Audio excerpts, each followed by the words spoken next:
Hello students, आपने मेरी first video देखी होगी। उसमें हमने बताया है कि यूनिट एंड मेजरमेंट क्या होता है। ये आपके क्लास 11 का फर्स्ट चैप्टर के अलग अलग पार्ट में हमने वीडियो बनाई है। जो फर्स्ट पार्ट था वो यूनिट एंड मेजरमेंट के बारे में था एंड सेकेंड पार्ट है हमारा डायमेंशनल एनालिसिस के बारे में। ओके, अब यूनिट एंड मेजरमेंट के बारे में अगर आपको पढ़ना हो तो आप फर्स्ट वीडियोज़ को देखें एंड उसे अच्छे से समझें। पहले मैं उसके बारे में थोड़ा सा बता देती हूँ कि उसमें क्या क्या था। उसमें हमने पढ़ा था फिजिकल क्वांटिटी क्या होती है, फंडामेंटल क्वांटिटी क्या होती है, डिराइव क्वांटिटी क्या होती है। ओके, फंडामेंटल हमारी 7 क्वांटिटी थी एंड डिराइव्स बहुत सारी क्वांटिटी होती है, जैसे फोर्स की हो गई न्यूटन, वर्क का जूल, ठीक है। इस तरीके के अलग अलग डिराइव क्वांटिटीज़ होती हैं। फिर हमने उसमें नेक्स्ट पढ़ा था system of unit. System of unit में हमने 4 तरह की पढ़ी थी। फर्स्ट है आपकी FPS मतलब फुट पाउंड सेकेंड। सेकेंड है CGS centimetre gram second. Third है आपकी MKS metre kilogram second. Fourth थी आपकी SI जिसे कहते हैं इंटरनेशनल यूनिट। इसके बारे में डिटेल्स में उस वीडियो में आपको गिवन है, आप चाहे जाके उस वीडियो को देखें और अच्छे से समझें। हम अब आपको नेक्स्ट टॉपिक स्टार्ट करते हैं, डायमेंशनल एनालिसिस। डायमेंशनल एनालिसिस में सबसे पहले हम ये देखेंगे कि डायमेंशन क्या होती है। डायमेंशन में होता है the power of base quantity that enter into the expression of physical quantity.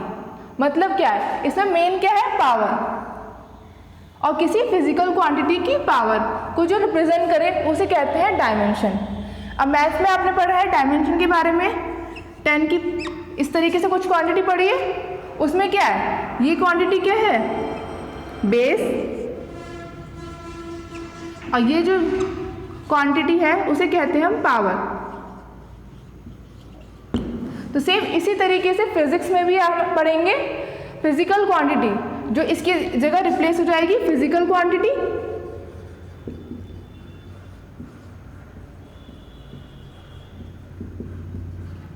Example में जैसे कि m इसकी पावर 1 या फिर m की पावर 2, ये फिजिकल क्वांटिटी को पावर के रूप में रिप्रेजेंट करने के लिए जो हम यूज करते हैं उसे कहते हैं डायमेंशन।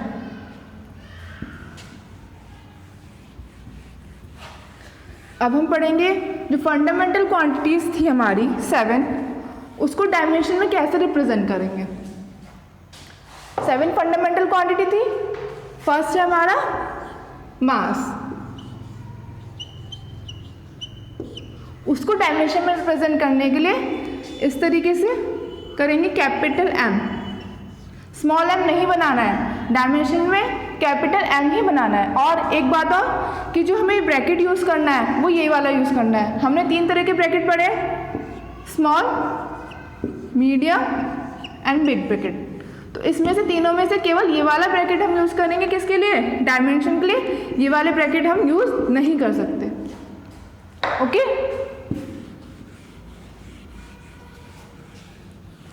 तो मास के लिए क्या हुआ हमारा dimension, capital M। Second fundamental quantity क्या थी, लेंथ, उसके लिए जो डायमेंशन लेंगे हम कैपिटल L। थर्ड हमारा टाइम, उसकी डायमेंशन आएगी कैपिटल T। कैपिटल T से ये नहीं कंफ्यूज होना है कि ये टेम्परेचर के लिए है, यहाँ पर डायमेंशन के लिए कैपिटल T किसके लिए होगा, टाइम के लिए। फोर्थ है हमारा टेम्परेचर, उसको रिप्रेजेंट करेंगे कैपिटल K। कैपिटल K से इसलिए रिप्रेजेंट करेंगे क्योंकि इसकी जो यूनिट होती है वो क्या होती है, केल्विन। तो उसका prefix word capital K use करेंगे इसके डायमेंशन के लिए। फिफ्थ आपकी फंडामेंटल क्वांटिटी कौन सी होती है, इलेक्ट्रिक करंट।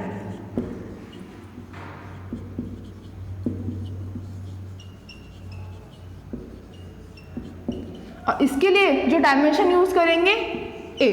और ये कहाँ से आया, ये हमने पढ़ा है कि इलेक्ट्रिक करंट की जो यूनिट होती है वो क्या होती है, एम्पियर। तो उसी का प्रीफिक्स यूज किया हमने कैपिटल A। 6 आता है आपका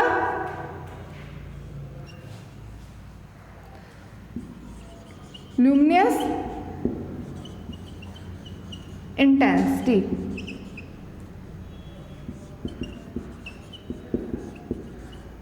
इसकी यूनिट होती है कैंडेला, तो इसके लिए डायमेंशन यूज करेंगे ये। 7th है आपका सब्सटेंस क्वांटिटी। सब्सटेंस क्वांटिटी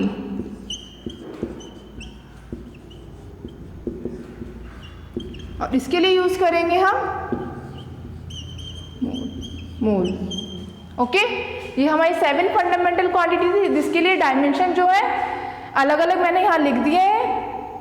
मास के लिए कैपिटल M, लेंथ के लिए कैपिटल L, टाइम के लिए capital T, small t use नहीं करना है, टेम्परेचर के लिए कैपिटल K, इलेक्ट्रिक करंट के लिए कैपिटल A, ल्यूमिनस इंटेंसिटी के लिए CD, कैंडेला से आया ये हमारा सब्सटेंस क्वांटिटी मोल। ओके, यहाँ तक समझ में आया सबको? मोस्टली जो हमारी यूज होगी वो 3 ये वाली यूज होंगी। आगे जो हम न्यूमेरिकल करेंगे उसमें जो मोस्टली यूज होंगे हमारी मास, लेंथ एंड टाइम। ये सब क्वांटिटी बहुत ही रेयरली यूज होती है, मेनली हमारी है मास, लेंथ एंड टाइम। अब कुछ हम एग्जाम्पल लेंगे जिसकी हेल्प से हम समझेंगे कि इनकी डायमेंशन, फिजिकल क्वांटिटी जो होती है बहुत सारी हमारे फिजिक्स में है, उनकी डायमेंशन कैसे निकालेंगे। हम सबसे छोटे सिंपल एग्जाम्पल से लेते हैं एरिया से।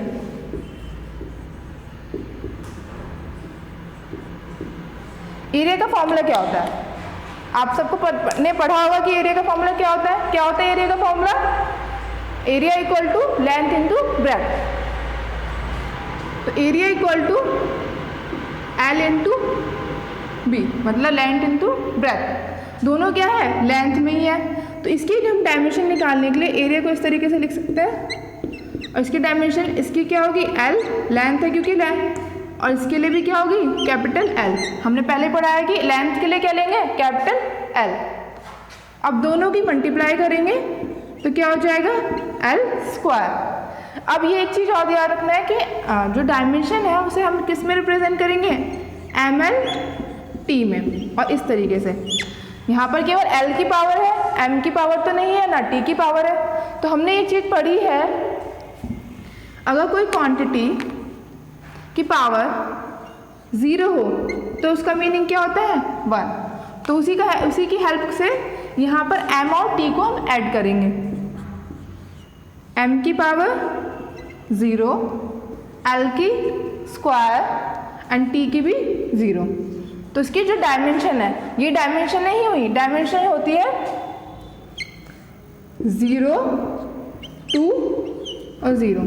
मतलब क्या है? ये MLT में डायमेंशन है, ये M की पावर को रिप्रेजेंट करता है, ये L की पावर को, और ये T की पावर को।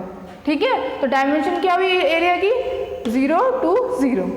नेक्स्ट एग्जाम्पल है हमारा वॉल्यूम। अब इस क्वेश्चन को जल्दी से करेंगे। आप चाहो तो ट्राई करो, पहले वॉल्यूम का निकालो। वॉल्यूम का फॉर्मूला क्या होता है? V equal to length into breadth into height. दोनों ही क्या है? लेंथ, ब्रेथ और हाइट क्या है? एक लेंथ की मेजरमेंट ही है, मतलब कि किसी लेंथ में ही मेजर करते हैं।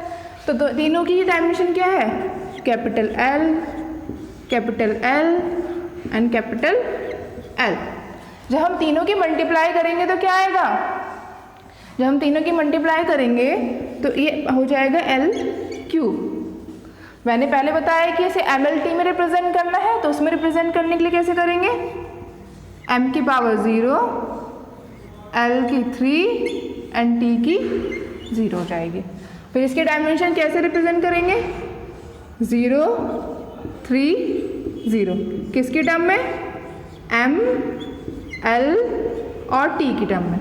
जब हम आगे क्वेश्चंस करेंगे तो आप इतने मैं डिटेल में नहीं बताऊंगी, बस यहाँ तक बताऊंगी तो आपको समझ में आ जाएगा कि किसकी टर्म में है, ML T की टर्म में। ये सब क्वांटिटीज़ आपको पता है क्या होती हैं? Area, volume, density. तो इसलिए इसकी निकालना भी इजी है। डेंसिटी का सिंबल होता है ये, इसे कहते हैं रो। फॉर्मूला है मास अपॉन वॉल्यूम। अभी हमने वॉल्यूम की निकाली, जो क्वांटिटी हम निकाल चुके हैं उसकी डायमेंशन को हम डायरेक्ट लिखेंगे। ओके, अब मास की क्या बताई थी मैंने डायमेंशन? कैपिटल M, और वॉल्यूम की अभी हमने निकाली, वो डायमेंशन क्या थी, L की क्यूब। जब इसको डिवाइड करेंगे, ये तो ऐसी रहेगा, इसकी पावर 1 रहेगी। जब कोई भी पावर नीचे से डिनोमिनेटर से न्यूमरेटर में जाता है तो क्या होती है उसकी पावर, माइनस में हो जाती है। ओके, ये हो गया। अब यहाँ पर t नहीं है तो इसको एडिट करने के लिए क्या करेंगे, m की पावर 1, l की पावर -3 एंड t की 0। यहाँ तक समझ में आया? फिर हम नेक्स्ट एग्जाम्पल लेते हैं।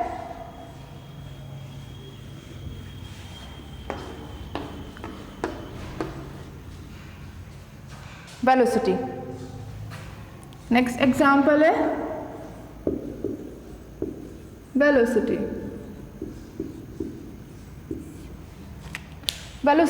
वेलोसिटी का फॉर्मूला क्या होता है, v = चेंज इन डिस्टेंस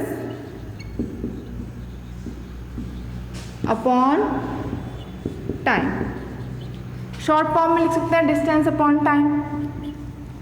तो डिस्टेंस को क्या डायमेंशन क्या लेंगे, कैपिटल L, टाइम की कैपिटल T, डायमेंशन क्या हो जाएगी इसकी, LT-1 या फिर M0 LT-1।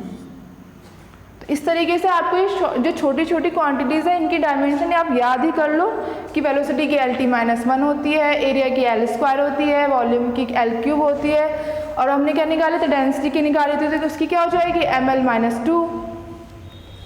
तो इसकी क्या है वेलोसिटी की, LT-1 या M0 LT-1, ये भी बोल सकते हैं।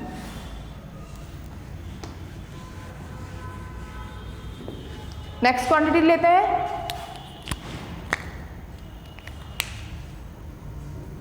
नेक्स्ट क्वांटिटी हमने कितनी निकाल ली, area, volume, density, velocity. Fifth है हमारा एक्सेलरेशन। एक्सेलरेशन का फॉर्मूला क्या होता है, वैसे तो ये आपका सेकेंड चैप्टर है काइनेमेटिक्स, उसमें आप सब डिटेल में पढ़ेंगे कि वेलोसिटी क्या होती है, स्पीड क्या होती है, एक्सेलरेशन क्या होता है, ठीक है। तो लेकिन एक्सेलरेशन तो आप तभी पहले से पढ़ते हुए आ रहे हो। क्या होता है एक्सेलरेशन, एक्सेलरेशन होता है change in velocity with respect to time.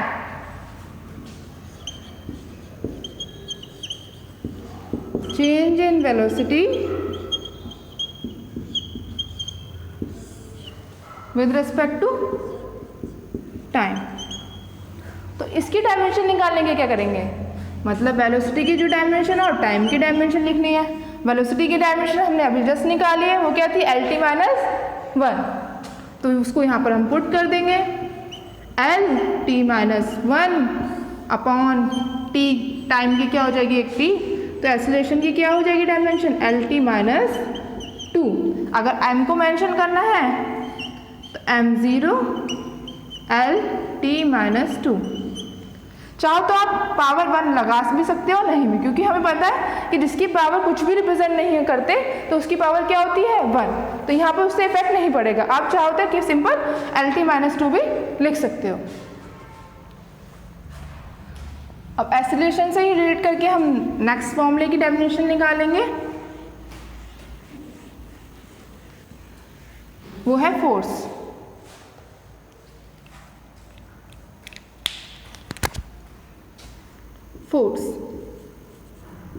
Force का फॉर्मूला क्या होता है, फोर्स का फॉर्मूला होता है फोर्स इक्वल टू, फोर्स क्या है, एक vector quantity, force equal to mass into acceleration. यह है आपका मास, यह है आपका एक्सेलरेशन। तो मास की डायमेंशन कैपिटल M, इसकी एक्सेलरेशन की LT-2। तो जब इसको मर्ज करेंगे तो क्या हो जाएगा, M LT-2। ये आपकी आ गई फोर्स की। ये जो मैं मेन जो टॉपिक फिजिकल क्वांटिटी करवा रही हूँ, आप इसकी डायमेंशन को एक जगह पेपर पे लिख लें और याद ही कर लें। कि फोर्स की क्या होती है। फोर्स के आगे आपको बहुत ज़्यादा यूज होगी, तो याद कर लें क्या होगी फोर्स की डायमेंशन, ml_t-2। नेक्स्ट हम डायमेंशन पढ़ेंगे अब लीनियर मोमेंटम। ये आपने 9th क्लास में पढ़ा होगा लीनियर मोमेंटम टॉपिक। इसका फॉर्मूला होता है small p equal to mv, इसलिए होता है लीनियर मोमेंटम। ये हमारा मास एंड ये वेलोसिटी। तो इसके डायमेंशन निकालेंगे। अब कैसे निकालेंगे, स्मॉल m की क्या थी डायमेंशन, स्मॉल m की डायमेंशन थी कैपिटल M, और वेलोसिटी की मैंने भी निकाली, वो क्या थी याद करो, वो थी LT-1। कैसे आई थी वो, डिस्टेंस अपॉन टाइम से, डिस्टेंस की L अपॉन टाइम के लिए कैपिटल T, तो क्या हो गई LT-1।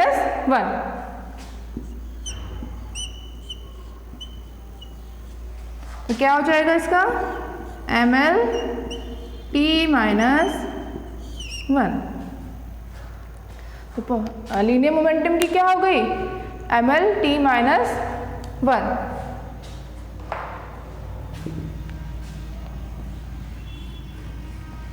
नेक्स्ट हम कुछ एग्जाम्पल और लेते हैं इसके लिए।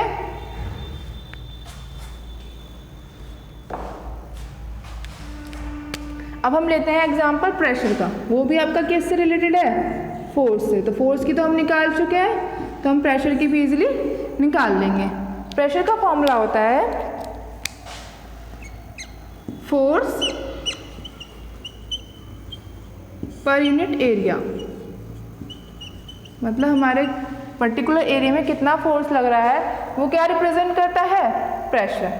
इसके डिटेल्स में डेफिनेशन क्या है ये सब हम बाद में पढ़ेंगे, चैप्टर आगे चलते रहेंगे उसमें पढ़ते रहेंगे, बट यहाँ पर हमें केवल डायमेंशन पढ़ना है, तो हम उस पर फोकस करते हैं कि डायमेंशन कैसे निकालेंगे।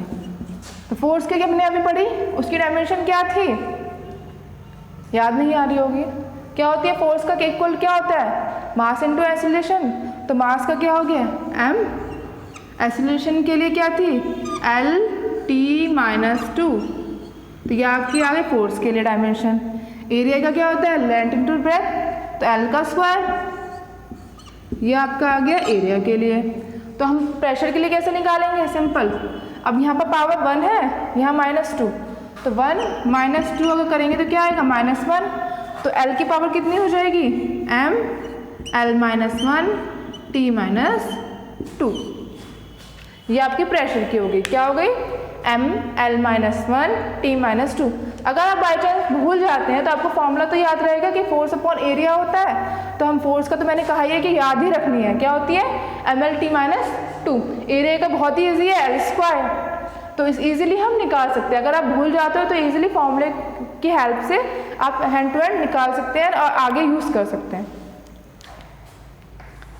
नेक्स्ट हम देखेंगे डायमेंशन वर्क के लिए।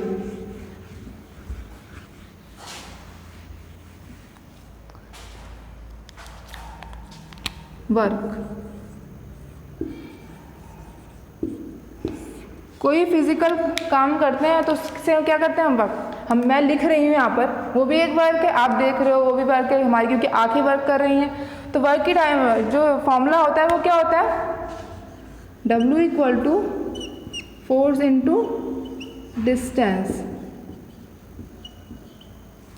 फोर्स की अभी मैंने कहा याद करनी है ml-t-2 इंटू डिस्टेंस के लिए L, तो वर्क की क्या हो गई हमारी ml²t-2। एक बात और, वर्क की तो हमने निकाल ली, वर्क और एनर्जी आपस में रिलेटेड है।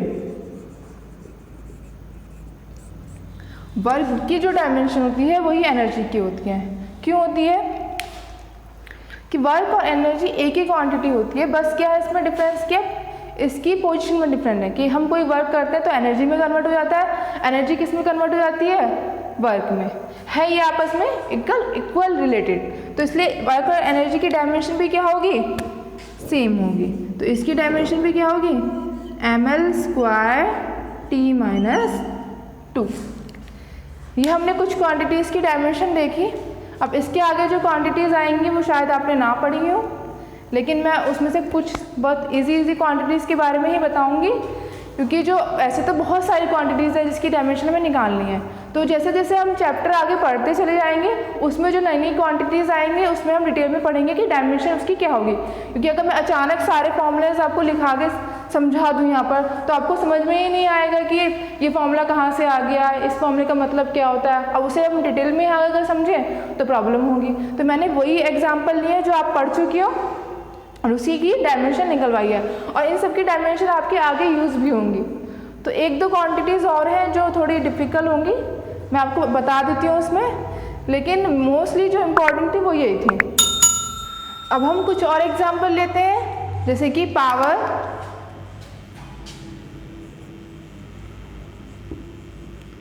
क्या होता है हमारा, वर्क अपॉन टाइम। ओके, तो पावर क्या है हमारा, वर्क अपॉन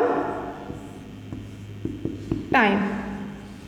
वर्क की डायमेंशन क्या होती है, अभी हमने निकाली थी फोर्स इंटू डिस्टेंस से, तो फोर्स इंटू डिस्टेंस से हमने निकाली थी वर्क की पावर, वो क्या होगी dimension m l square t minus 2, और टाइम की डायमेंशन कैपिटल T।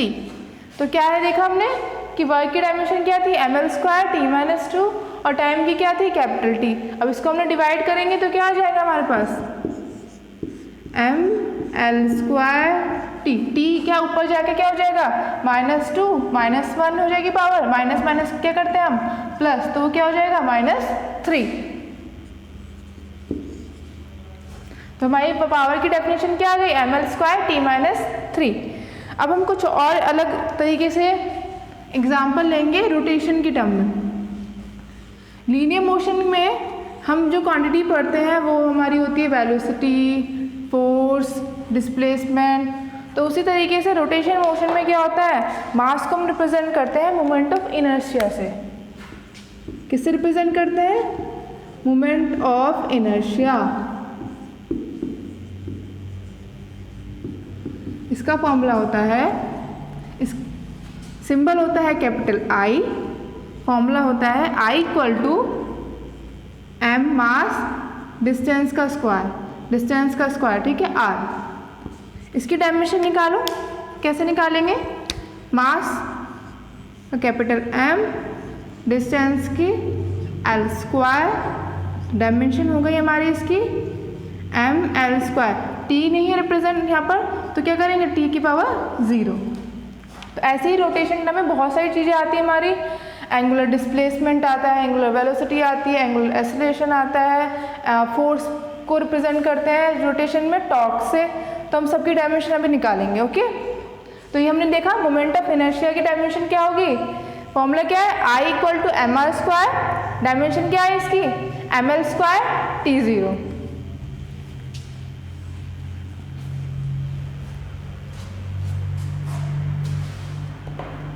अब नेक्स्ट देखेंगे हम एंगुलर डिस्प्लेसमेंट।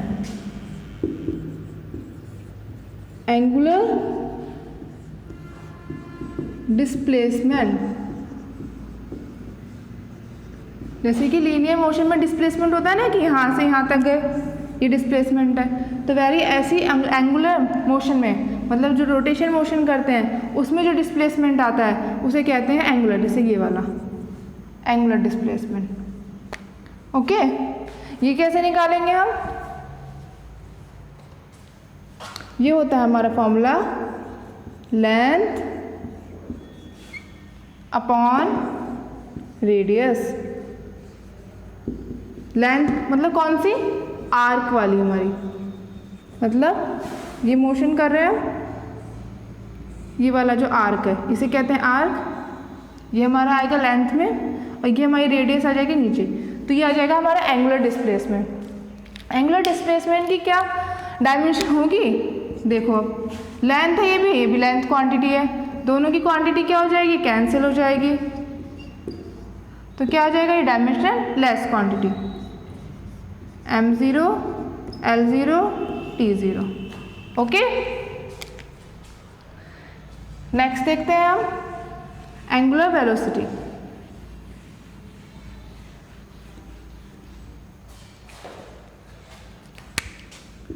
एंगुलर जैसे लीनियर वेलोसिटी थी वैसे एंगुलर वेलोसिटी।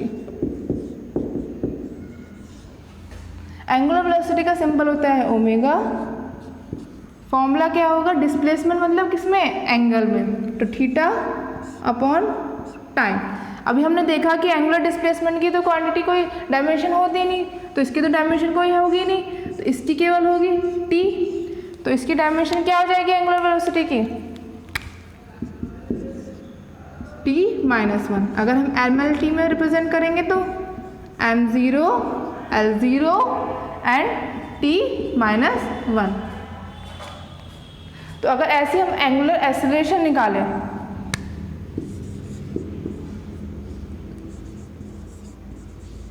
एंगुलर एक्सेलरेशन निकालें तो वो कैसे निकलेगा? उसका जो सिंबल होता है वो होता है अल्फा। अब होता है चेंज इन एंगुलर वेलोसिटी अपॉन टाइम। इसकी डायमेंशन कितनी आ गई हमारे पास? t-1 और इसकी भी क्या है? t। तो इसकी डायमेंशन क्या हो जाएगी हमारे पास? m0 l0 t-2। ओके, यहाँ तो समझ में आया सबको कि एंगुलर वेलोसिटी, एंगुलर एक्सेलरेशन, जो हम वहाँ पर वेलोसिटी पढ़ रहे थे वो क्या थी? लीनियर एक्सेलरेशन था ये। लेकिन कौन सी है? सर्कुलर मोशन में जो होती है मोशन, उसमें एंगुलर वेलोसिटी के लिए और ये एंगुलर एक्सेलरेशन के लिए। एक और देख लेते हैं बस टर्म।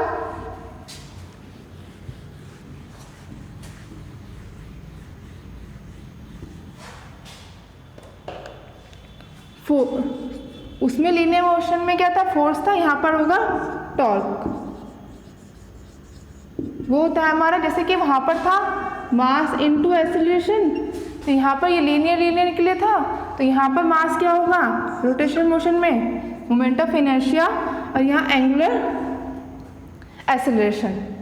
तो इसकी डायमेंशन क्या थी? मोमेंट ऑफ इनर्शिया की डायमेंशन क्या निकाली थी हमने? mr² से निकाली थी। क्या थी? ml² t0। और इसकी क्या थी?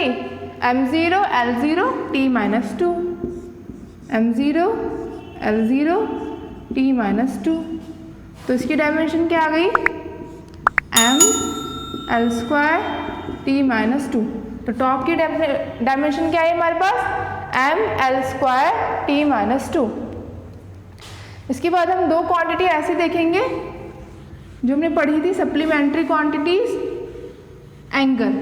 अभी मैंने बताया भी है उसके बारे में। वैसे एंगल, दो सप्लीमेंट्री क्वांटिटी थी, एक था प्लेन एंगल और एक था स्पेरिकल एंगल।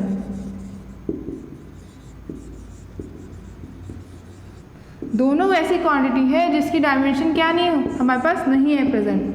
ये है डायमेंशन लेस क्वांटिटी, इसलिए इसे अलग से ग्रुप में रखा गया है, सप्लीमेंट्री क्वांटिटीज के ग्रुप में। ओके, समझ में आया? तो इसको इस तरीके से लिख सकते हैं कि m0 l0 t0। मतलब क्या है? इसकी कोई डायमेंशन नहीं है, बट इन सब की यूनिट होती है किसमें? रेडियन में। तो वो क्वांटिटी जिसकी यूनिट तो हो लेकिन डायमेंशन ना हो, वो कहती है वैसे सप्लीमेंट्री क्वांटिटीज। समझ में आया सबको यहाँ पर? अब हम कुछ एग्जांपल लेते हैं, जैसे कि kinetic energy and potential energy. ये सब आपने पढ़ा होगा। काइनेटिक एनर्जी क्या होती है, पोटेंशियल एनर्जी।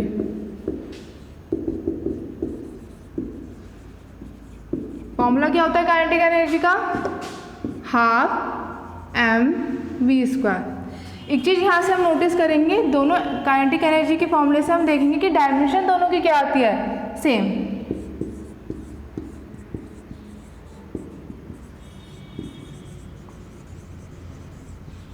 इसका फॉर्मूला होता है mgh। नाउ चेक कि कैसे डायमेंशन सेम आती है। देखो एक चीज़ और, ये जो कांस्टेंट टर्म है, किसी भी फॉर्मूले में कोई कांस्टेंट टर्म होगी तो उसको हम रिप्लेस कर देंगे, मतलब डायमेंशन में उसको कंसिडर नहीं करेंगे। ओनली वेरिएबल टर्म्स को डायमेंशन में कंसिडर करते हैं। जैसे कि ये एंड दिस, ये कांस्टेंट टर्म है तो ये डायमेंशन में नहीं आएगी। स्मॉल m के लिए कैपिटल M। वेलोसिटी की डायमेंशन क्या बताई थी, LT माइनस 1, और ये इसका क्या है, स्क्वायर। तो क्या हो जाएगा ये, कैपिटल M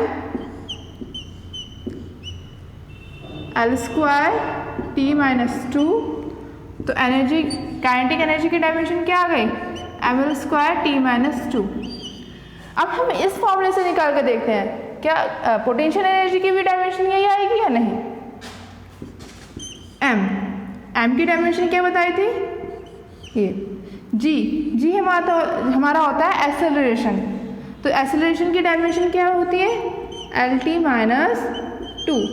h होती है हमारी यहाँ पर हाइट, तो हाइट के लिए भी क्या यूज़ करेंगे हम, L।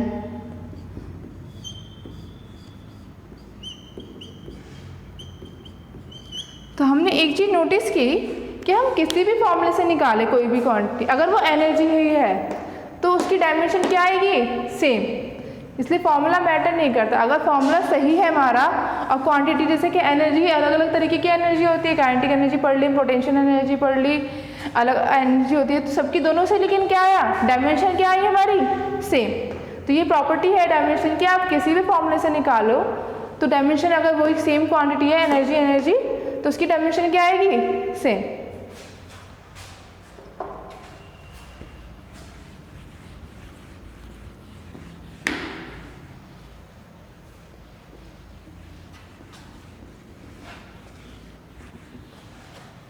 एक हम एग्जांपल और ले लेते हैं एनर्जी डेंसिटी का।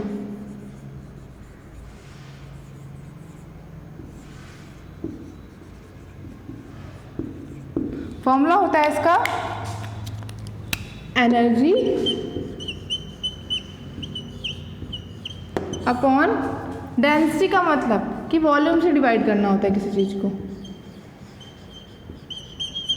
Energy per unit volume is called energy density. तो एनर्जी का हमने अभी डायमेंशन निकाली, क्या थी, m L square T minus 2। Volume की क्या होगी बताओ, L की पावर 3। तो क्या हो जाएगा कैलकुलेशन के बाद, ये m पावर को एडजस्ट करना है, 2 की पावर ऊपर जाके क्या हो जाएगी, -3। जब हम सब्सट्रैक्ट करेंगे तो क्या बचेगा, माइनस का 1। तो हमारी डायमेंशन क्या आ गई एनर्जी डेंसिटी की, ml माइनस 1 T माइनस 2। आज हमने पढ़ा है कि डायमेंशन एनालिसिस क्या होती है, इसकी डेफिनेशन क्या है। हमने इतने सारे एग्जाम्पल्स किए हैं, वो बहुत ही इंपॉर्टेंट एग्जाम्पल है, अब उन्हें याद कर लें उसकी डायमेंशन क्या होती है। उसका यूज़ हम नेक्स्ट वीडियो में करेंगे, जो रिलेटेड आएगी डायमेंशन एनालिसिस से रिलेटेड है, न्यूमेरिकल पोर्शन वाली, उसमें हम डायरेक्ट यूज़ करेंगे। तो इसलिए आप उसको याद कर लें। और इन वीडियोज़ या जो भी वीडियोज़ मैंने पहले अपलोड किए हैं उससे रिलेटेड जो क्वेरी है आप कमेंट बॉक्स में लिखें, और चैनल को सब्सक्राइब करें, लाइक करें और शेयर करें वीडियो को, जिससे कि और बच्चे भी पढ़ सकें। Thank you very much.